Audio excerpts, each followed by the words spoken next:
அனைவருக்கும் வணக்கம். இந்திய கூட்டணி சார்பாக திமுகவின் வேட்பாளராக எங்கள் தலைவர் தளபதி மு.க. ஸ்டாலின் அவர்கள் மத்திய சென்னையில் போட்டியிட மீண்டும் எனக்கு ஒரு வாய்ப்பினை அளித்தார்கள். அதற்கு முதல் நன்றியை நான் தெரிவித்துக் கொள்கிறேன்.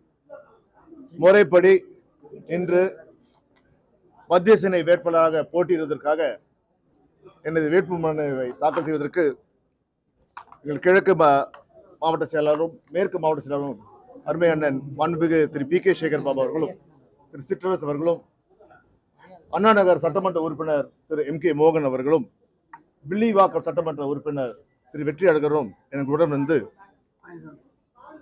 இன்று முறைப்படி இன்று வேட்புமனுவை தாக்கல் செய்தோம்.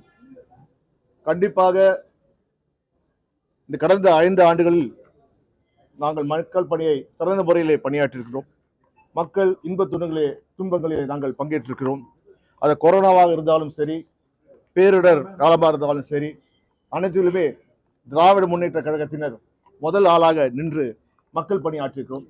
கண்டிப்பாக மக்கள் மீண்டும் எனக்கு ஒரு வாய்ப்பினை தருவார்கள் நம்பிக்கையை உங்களிடம் விடைபெறுகிறேன்.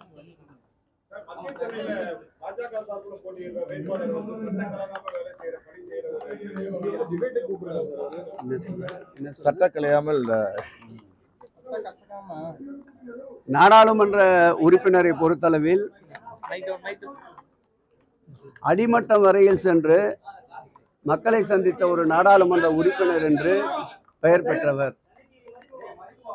குடிசை பகுதியிலே இருக்கின்ற மக்களுடைய துயர் களைவதற்காக அவர்கள் உபயோகப்படுத்துகின்ற கழிப்பறைக்கே சென்று எந்த விதமான சங்கடமும் இல்லாமல் ஆய்வு செய்து கழிப்பிட வசதிக்கு மாத்திரம் அவருடைய நாடாளுமன்ற உறுப்பினர் மேம்பாட்டு நிதியிலிருந்து இதுவரையில் 3 கோடி ரூபாய் வழங்கிய ஒரே நாடாளுமன்ற உறுப்பினர் அவராகத்தான் இருக்க முடியும்.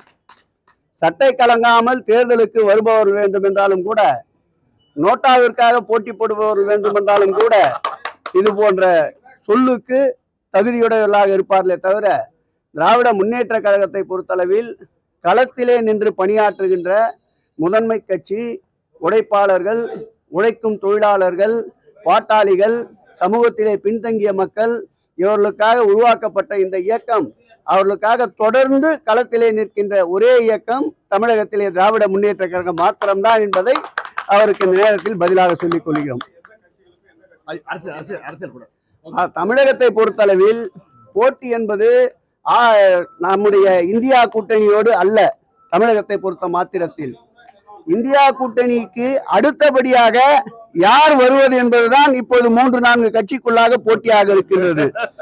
இந்தியா கூட்டணிக்கு கண்ணுக்கு எட்டிய தூரம் வரை எதிரிகளே இல்லை. களத்திலே கடந்த நாடாளுமன்ற தேர்தலை விட இந்த நாடாளுமன்ற தேர்தலில் கூடுதலான வாக்குகளை பெறுகின்ற நிலைதான் இன்றைக்கு கள நிலவரமாக இருக்கின்றது.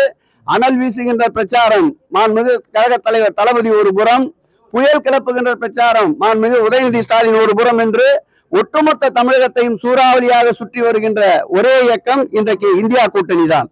பாதகம் செய்பவரை கண்டால் நாம் பயங்கொள்ளலாகாது பாப்பா, மோதி மிதித்து விடு பாப்பா, அவர் முகத்தில் உமிழ்ந்து விடு பாப்பா. அண்மை செய்திகளை உடனுக்குடன் தெரிந்து கொள்ள இணைந்திருங்கள் இயம்நாடு தொலைக்காட்சியுடன்.